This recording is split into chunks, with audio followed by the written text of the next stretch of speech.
माननीय अध्यक्ष जी, आपको बहुत बहुत धन्यवाद। गांव की गलियों में धूप संग जलती है, कंधों पर जिम्मेदारी का बोझ लिए चलती है, घर घर दस्तक दे, घर घर दस्तक दे, सेहत का दीप जलाए। आज रोटी की चिंता में वो आशाएं खुद ही जलती हैं। बात उधर से आएगी तो हम पॉलिटिकल जवाब देंगे, आप इसकी अनुमति जैसा बोलेंगे वैसा जवाब। पॉइंट सवाल एकदम टू द पॉइंट सवाल। हमसे कमाल अख्तर ने कहा, माननीय अध्यक्ष जी, वर्मा जी, कमाल अख्तर ने और डॉक्टर आर के वर्मा सदस्य ने कहा छोटा छोटा जवाब दीजिएगा। तो हमारा भी अनुरोध है दोनों सदस्यों से, पॉइंटेड सवाल पूछे, पॉइंटेड जवाब देंगे। अगर जरा भी पॉलिटिकल करेंगे तो हम पूरा फिर पॉलिटिकल रायता फैला देंगे। मंत्री जी इतने सीनियर, इसीलिए तो बोला है, इतने बड़े पद पे बैठे हुए हैं, इसे ये पूछो कि रायता जो है इनके विभाग में किस जगह बनता है? जो फैलाएंगे रायता, क्या इनके विभाग में रायता किस जगह बनता है जो फैलाएंगे? इन्होंने कहा ना मैं रायता फैला दूंगा, तो रायता कहाँ बनता है? स्वास्थ्य विभाग में। अच्छा, वो कुछ खाने पीने की बात कर रहे होंगे। बैठे डॉक्टर वर्मा, एक सेकंड भाई। राजेश जी देखिए, आप नहीं, आप नाम से पूछा गया ना, माननीय मंत्री, आप डायरेक्ट बात नहीं कर सकते। आप मेरी बात को समझो। मैं आज ये सोच के बैठा हूं कि मैं किसी के प्रति भी कुछ नहीं बोलूंगा, लेकिन उसको प्रोवोक नहीं करो प्लीज, मेरा रिक्वेस्ट है। मंत्री जी ने जो बात कही है मैं उससे सहमत हूं। भाई आप विभाग पर पूछे, विभाग पर मिलेगा, पॉलिटिकल पूछेंगे तो पॉलिटिकल मिलेगा, ये सही है। अब आप पूछिए। सर, जब मुझे पता चला कि समाजवादी पार्टी की सरकार 4 दाएं बन चुकी सरकार, कबहू नहीं सोची।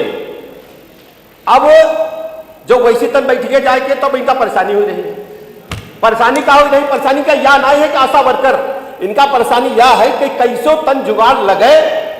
और जो मुंशी प्रेमचंद की कहानी नहीं है, 2 बैलों की कथा, वो जुगाड़ में लगे रहते हैं शेर लगाने में, लेकिन सफलता मिलने वाली नाई है, जुगाड़ लगा वाला नाई है।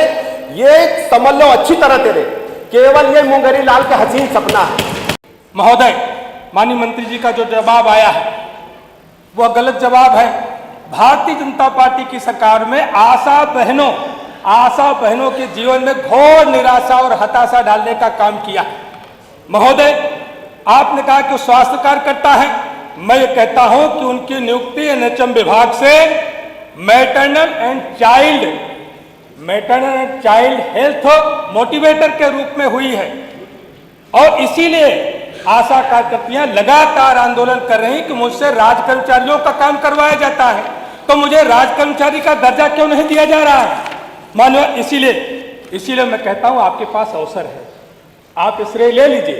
नहीं तो 27 में समाजवादी पार्टी की सरकार होगी, उनको राज कर्मचारी का दर्जा भी देंगे और वेतन भी बनाने का काम करेंगे।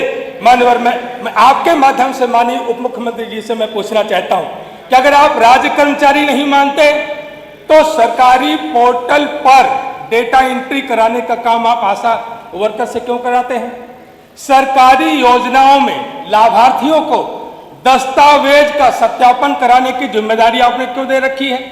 आप टीबी का मरीज उनसे खुजवाते हो, आप पोलियो अभियान उनसे चलवाते हो, आप कुष्ठ निवारण अभियान उनसे चलवाते हो, आप डेंगू, मलेरिया, फाइलेरिया का मरीज उनसे खुजवाते हो।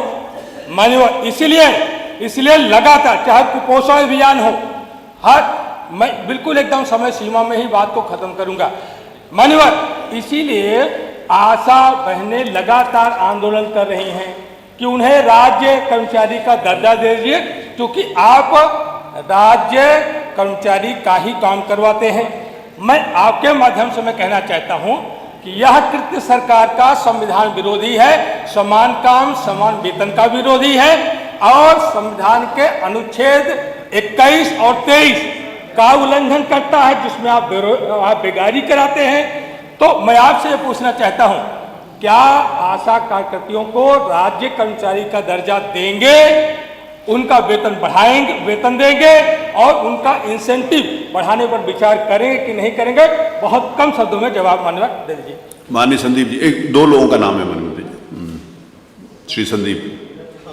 माननीय अध्यक्ष जी, आपने मुझे प्रश्न करने का मौका दिया, इसके लिए आपका धन्यवाद। माननीय मंत्री जी, एक तरफ तो वर्तमान सरकार लखपति दीदी बनाने की बात करती है और वहीं पर दूसरी तरफ जो हमारी आशा बहुएं हैं जो रात दिन धूप में रात में मेहनत करके काम करती हैं। मैं समझता हूं कि चाहे जिस तरह की भी जानकारी चाहे कोरोना से लेकर के आज तक जो भी जिम्मेदारी आशा बहुओं को दी गई, आशा बहुओं ने राज्य कर्मचारी से भी ज़्यादा बढ़ चढ़ करके अपनी जिम्मेदारी निर्वहन करने का काम किया है। लेकिन जब वो अपने हक अधिकार की बात करती हैं तो मैं समझता हूँ, जहाँ तक मुझे समझ में आता है कि चाहे जिस भी संचारी रोग की जानकारी लेनी हो, चाहे टीकाकरण का सवाल हो, उसमें सबसे ज़्यादा बढ़ चढ़ करके कोई हिस्सेदारी करता है तो आशा बहुएं करती हैं।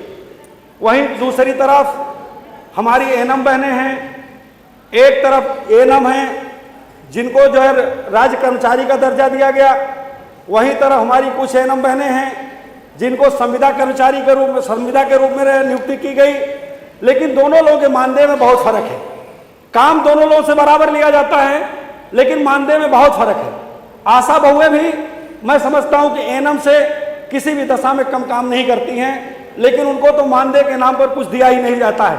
इतना तक माननीय अध्यक्ष जी कि जब हमारी आशा बहुएं प्रसव के लिए लोगों को लेकर सीएससी में जाती हैं तो रात भर उनको सड़कों पर रहना पड़ता है, उनके रहने तक का भी कोई इंतजाम सीएससी में नहीं किया गया है।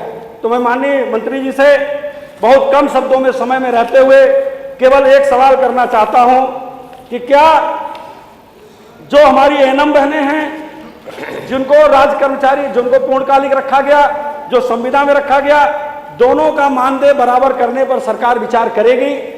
दूसरा प्रश्न है कि जो आशा बहुएं हमारी जो प्रसव के दौर में सीएससी में जाती हैं, उनको रहने के लिए कमरे का उनको रहने के लिए व्यवस्था कराया जाएगा कि नहीं कराया जाएगा। इससे ज़्यादा एक बहुत बड़ा विषय है कि जो आशा बहुएं रात दिन काम करती हैं, जब उनके प्रसव का समय आता है तो उन्हें किसी भी तरह से मातृत्व लाभ नहीं दिया जाता है। क्या इस पर सरकार विचार करने का काम करेगी कि उन्हें भी मातृत्व लाभ जो है की सुविधा उपलब्ध कराएगी? माननीय मंत्री जी। माननीय मंत्री जी। माननीय अध्यक्ष जी, माननीय सदस्य ने जो कहा है, जब से भारतीय जनता पार्टी की सरकार आई है आशा वर्कर्स का मानदेय हमने 2 गुना किया है। आपका हाल सुन लीजिए, आप देते थे 1000 रुपया, आपकी सरकार जो भारतीय जनता पार्टी सरकार जिसको आप इंगित करें वहाँ 2000 रुपया देने का काम चल रहा है। और जो उत्तर प्रदेश सरकार का था पहले 750 था, अब हम उसको 1500 कर दिए हैं। और इसके अतिरिक्त हम उनका लगातार हम उनके संपर्क में रहते हैं। ये मैं सच्चाई स्वीकार करता हूँ, आशा वर्कर हमारे विभाग की रीढ़ की हड्डी है और हम पूरी तरह से उनका सम्मान करते हैं। उनके प्रतिनिधिमंडल से हम लगातार संपर्क में रहते हैं और कहीं भी ये जो आपने कहा है ना, ये पीड़ा जब मुझे पता चला कि समाजवादी पार्टी की सरकार 4 दाएं बन चुकी सरकार, कबहू नहीं सोची। अब जो वैसी तन बैठिए जाए तब इनका परेशानी हो रही है। परेशानी का हो रही, परेशानी का यह नहीं है कि आशा वर्कर, इनका परेशानी यह है कि कैसों तन जुगाड़ लगे। और जो मुंशी प्रेमचंद की कहानी नहीं है 2 बैलों की कथा, वो जुगाड़ में लगे रहते हैं शेर लगाने में, लेकिन सफलता मिलने वाली नाई है, जुगाड़ लगा वाला नाई है। ये समझ लो अच्छी तरह तेरे, केवल ये मुंगरी लाल के हसीन सपना है, कुछ ना हो वाला बात। अभी जितने हो के आधे भी नहीं बची हो। अगली दाएं जब चुनाव हो 27 में यहाँ अभी जो अत्ते हो इतने नहीं बची हो, ये केवल गुमराह कह के वोट लीनहीन और दांव दीनहीन जनता का कबहू जनता के साथ खड़े नहीं भैंगे। इनका काम चाहिए बंबई के लिए फिल्म स्टार और बाइस्कोप देखिए हैं और कौनी काम इनके लगे नहीं थे। मानी संदीप जी जो पूछी हैं, संदीप जी की बात से हम सहमत हैं। हम रह की व्यवस्था कई दिए हैं सीएससी पर आशा वर्कर का रह का पूरा इंतजाम बा और उनके लिए पूरी चिंता सुरक्षा की गई। रात में सिक्योरिटी गार्ड अलग से लगा हुआ है।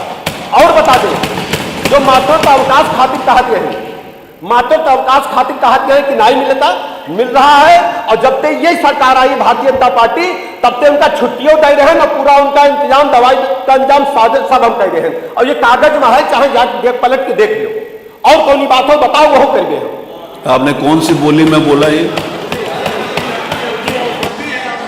अवधि में बोला आपने? तो सारे सदस्य अपना अपना बोला करें इसमें अपनी अपनी भाषा में।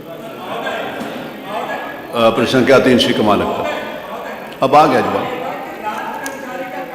सब बहनों से क्यों करवाते हैं? सवाल ये था, वो शुरू से करवाया जा रहा है, कोई नया काम नहीं है। सामाजिक कार्यकर्ता मानते हैं वो जब से था तभी से करवाया, कोई नया, कोई नई परंपरा, कोई नई परंपरा शुरू नहीं हुई। अगला प्रश्न, अभी बहुत सारे वर्कर सभी हमारे परिवार की सदस्य ही, हम उनकी जितनी मदद कैसे करीबे, और तुम दूर से देखते रहे वैसे। चलिए, ये श्री कमाल अख्तर।